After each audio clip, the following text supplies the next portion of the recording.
უკრაინის პოლიტიკაში სრულიად მოულოდნელი შემოbrunება. უკრაინის თავდაცვის მინისტრის პოსტიდან გადაყენებული მიხაილ ფედოროვი მას შემდეგ, რაც უკრაინაში არჩევნების ჩატარებისკენ მოუწოდა, დაუყოვნებლივ მიემგზავრება შეერთებულ შტატებში.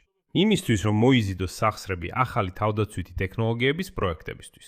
ყოველ შემთხვევაში მიხაილ ფედოროვის გუნდში ასე უწოდებენ ვაშინგტონში გამგზავრების ოფიციალურ მიზეზს. თითქოს მიხაილ ფედოროვი გეგმავს რამდენიმე პროექტის დაწყებას, რომლებიც ომთან და უკრაინულ სტარტაპებთან არის დაკავშირებული.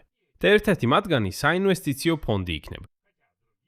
თუმცა სხვა წყაროები ამტკიცებენ, რომ მიხაილ ფედოროვი აშშ-ში პოლიტიკურ მხარდაჭერას ეძებს, რადგან თავად პოლიტიკური კარიერის შენების გზას დაადგა. თუმცა თავად მიხაილ ფედოროვმა დრევანდელ ინტერვიუში განაცხადა, რომ აშშ-ში ის არ შეხვდება ამერიკელ პოლიტიკოსებს ან ჩინოვნიკებს. ის მზად არის გააგრძელოს რეფორმები უკრაინაში, რომლებიც დაკავშირებულია სამხედრო ტექნოლოგიების განვითარებასთან, ამიტომაც შეხვედრები სწორედ ამ თემაზეა დაგეგმილი. მაგრამ ეს ვიზიტი სწორედ იმ დროს ხდება, როდესაც თავად მიხაილ ფედოროვმა ყველაზე მკვეთრი პოლიტიკური განხეთქილება მოახდინა ვლადიმირ ზელენსკისთან, მათი 7 წლიანი ერთობლივი მუშაობის განმავლობაში. და პოლიტიკური ქვეტექსტის გამორიცხვა უბრალოდ შეუძლებელი. მოდით ახლა ერთად გავარკვიოთ რა არის რეალური. რას ნიშნავს ფედოროვის ეს ვიზიტი შეერთებულ შტატებში და რა ახალს გვიამბო მან დღეს. ჩემი სახელია ალექსეი პეჩი, მოდით ერთად განვიხილოთ ეს თემა, მაგრამ სანამ დავიწყოთ, გთხოვთ გამოიწეროთ ეს არხი, მოიძონოთ ეს გამოშვება და დაწეროთ ნებისმიერი კომენტარი. ბრიტანული გამოცემა The Guardian წერს, რომ უკრაინის ყოფილი თავდაცვის მინისტრი მიხაილ ფედოროვი სწრაფად მიიღო მობილიზაციიდან გათავისუფლების დოკუმენტი და უკვე მომავალ კვირას მიემგზავრება შეერთებულ შტატებში. The Guardian-ის ინფორმაციით, ომის დროს არჩევნების დაბრუნების მოწოდების შემდეგ ის აპირებს ვაშინგტონის პოლიტიკური მხარდაჭერის მოპოვებას. გახსენებთ, ფედოროვი სწორედ საბრძოლო მოქმედებების დროს არჩევნების ჩატარებას სთავაზობს, რადგან გაურკვეველია კიდევ რამდენ ხანს გაგრძელდება ომი. ამ თემაზე მაქვს ცალკე გამოშვება ამ YouTube არხზე, ამიტომ გადადით ნახეთ, რომ სრულად იყოთ კონტექსტში. და აი სწორედ დღეს მიხაილ ფედოროვმა თავად ისაუბრა ამ მოგზაურობაზე აშშ-ში ექსკლუზიურ ინტერვიუში ჩემს ყოფილ კოლეგებთან 24 არხზე. ჟურნალისტის პირდაპირ კითხვაზე გეგმავს თუ არა ის, როგორც ზოგიერთი მედია წერდა, ამერიკის პრეზიდენტის ან ამერიკელი პოლიტიკოსების მხარდაჭერის მოპოვებას, ფედოროვმა უპასუხა, ციტატა: "არა, საერთოდ არ ვიცი, საიდან ჩნდება ასეთი ამბები. ეს ჩვენი შიდა საკითხია. დავიწყოთ კომუნიკაცია და როგორ გაცეს საზღვარგარეთ გავავრცელოთ, ეს ჩემთვის პირადად ბუნებრივი არ არის. მინდოდა რომ ეს საზოგადოებასთან ერთად განგვეხილა. ეს ჩვენი საშინაო დავალებაა, ჩვენი ქვეყნის შიგნით.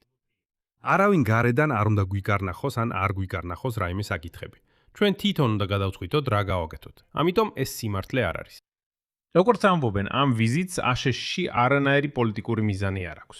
თუმცა ფედოროვი 24 არხთან ინტერვიუში მაინც აქტიურად აკომენტარებდა თუ როგორ უნდა ჩატარდეს არჩევნები უკრაინაში.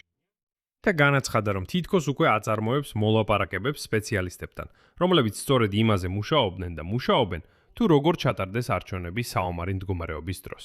რადგან უკრაინისთვის ეს საერთოდ პირველადა, ასეთი რამ არასდროს ყოფილა. და რა უნდა გაკეთდეს ამ შემთხვევაში, ცოდამ თუ იცის.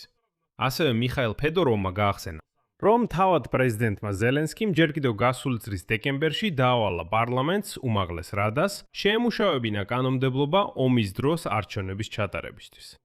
მართლა შეგახსენებთ, დონალდ ტრამპის პირველი მოწოდებების შემდეგ, გახსოვთ, როცა მოლაპარაკებების პროცესი თითქოს გააქტიურდა, 25 წლის ბოლოს ზელენსკიმ მართლაც დაავალა დეპუტატებს, რომ თითქოს დასხდით, შექმნით კომისია და შეიმუშავეთ კანონმდებლობა, რა გავაკეთოთ, როგორ ჩავატაროთ არჩევნები.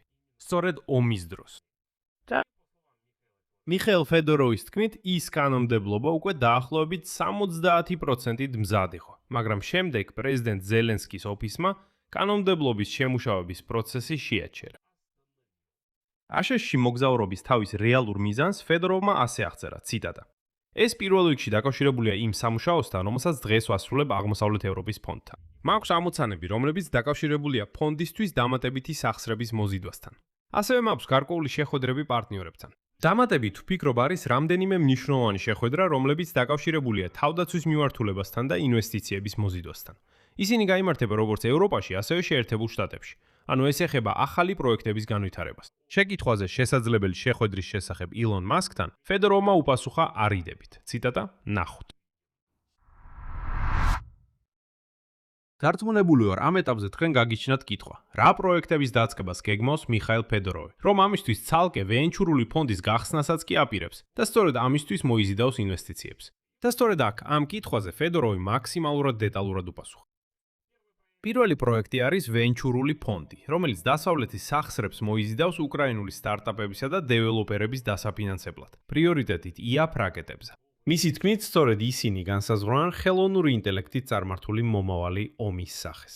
ასევე ფრონტის პირველი ხაზის რობოტიზაციასა და სენსორიზაციაზე, რათა სრულად ან მაქსიმალურად გამოიყვანოთ ქვეითი ჯარი მუდმივი დრონების დაბომბვის ზონით. მეორე პროექტია Think Tank. ეს არის ანალიტიკური ცენტრი, სადაც სპეციალისტები მოიფიქრებენ, როგორ შევაჩეროთ ომი და დავამარცხოთ რუსეთი, აყალიბებენ თამაშის წესებს კონფლიქტის შემდეგი ეტაპებისთვის. ეს საინტერესოა, კარგად ჯრერს. ვიცი, რომ ბევრ კომპანიაში, სულ მცირე ხელოვნური ინტელექტის განვითარების კომპანიებში არსებობს ასეთი Think Tank ცენტრები, სადაც პირდაპირ პროგნოზირებით არიან დაკავებულები, სცენარებს წერენ, როგორ შეიძლება იყოს, როგორ არ შეიძლება იყოს, სხვადასხვა ვარიანტები და ასე შემდეგ და ასე შემდეგ. ანუ ეს სუპერ მაგარი იდეა. მართლა მაქსიმალურად გათვალო მოვლენების განვითარების მაქსიმალურად შესაძლო რაოდენობის სცენარები. აირჩიო ის, რომელიც შეესაბამება და, ასე ვთქვათ, მოარგო ყველა შენი შესაძლებლობა და ქმედება სწორედ ყველაზე სავარაუდო სცენარებს. ამ ომის და როგორ მაინც უნდა დავამარცხოთ რუსეთი. მესამე შესაძლოა სტარტაპები ხელოვნური ინტელექტისა და თავდაცვის ტექნოლოგიების სფეროში. ცალკე. ფიოდოროს ეს მაგარი იდეა აქვს.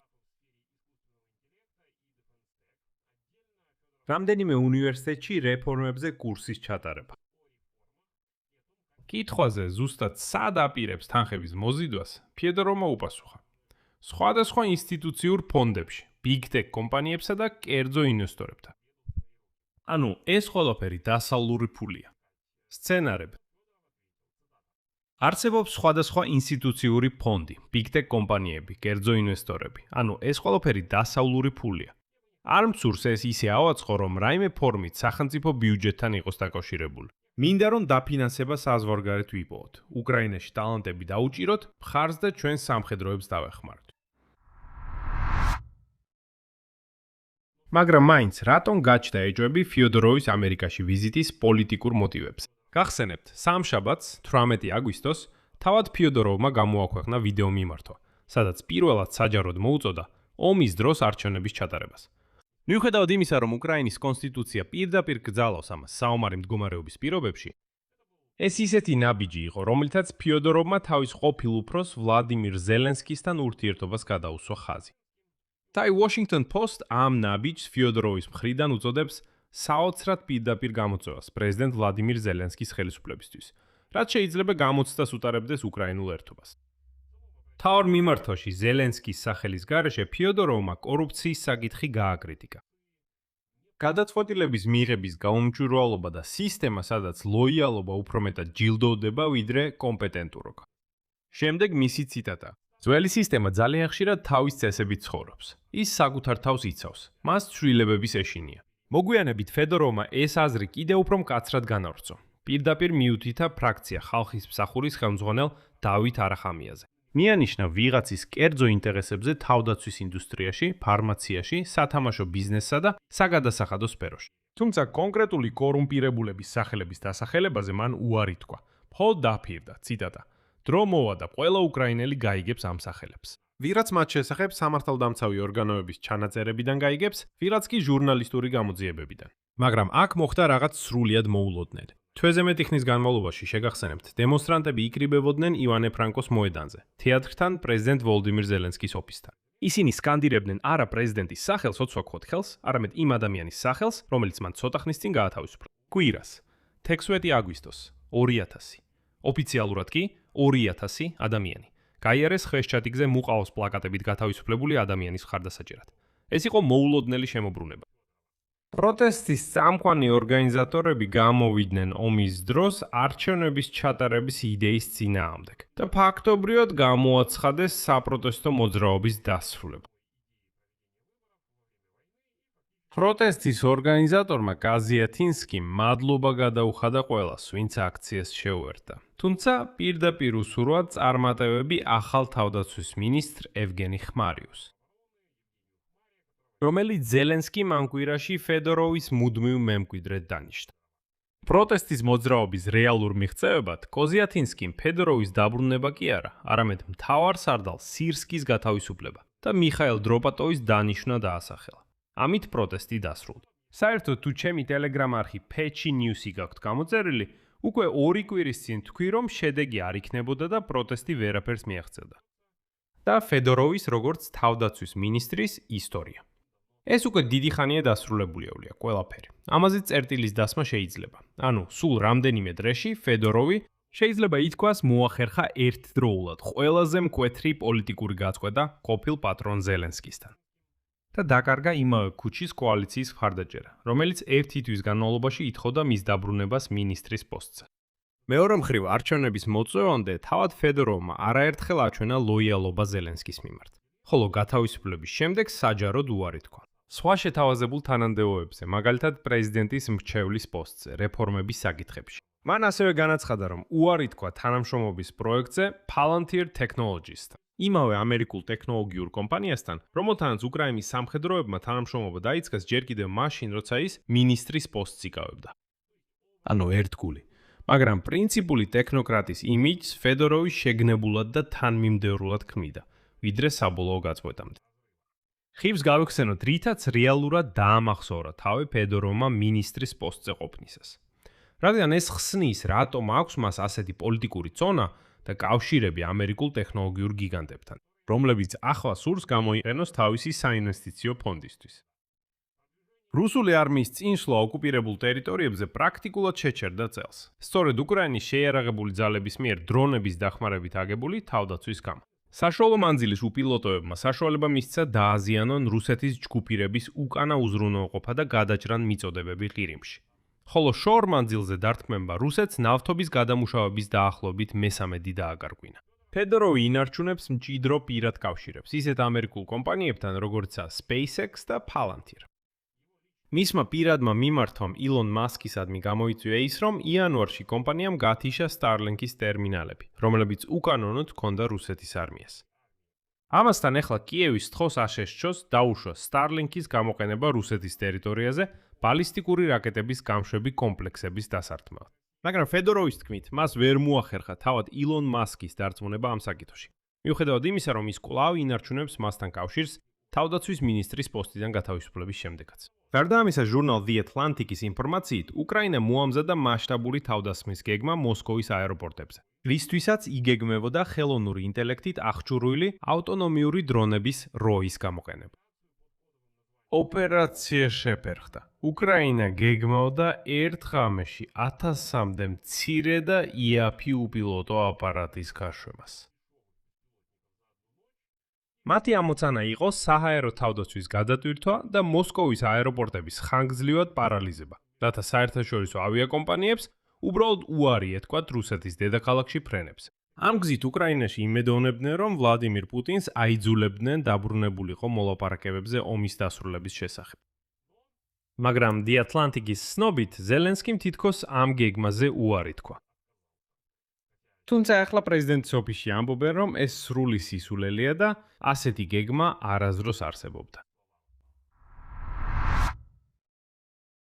შედეგი. ფორმალურად თავად ფედოროვი უარყოფს აშშ-ში ვიზიტის პოლიტიკურ საფუძველს და ამტკიცებს, რომ საქმე მხოლოდ დასავლური ფულის მოზიდვას ეხება. ვენჩურული ფონდისთვის, think tank-ისა და სტარტაპებისთვის იაფი რაკეტებისა და ფრონტის რობოტიზაციის სფეროში.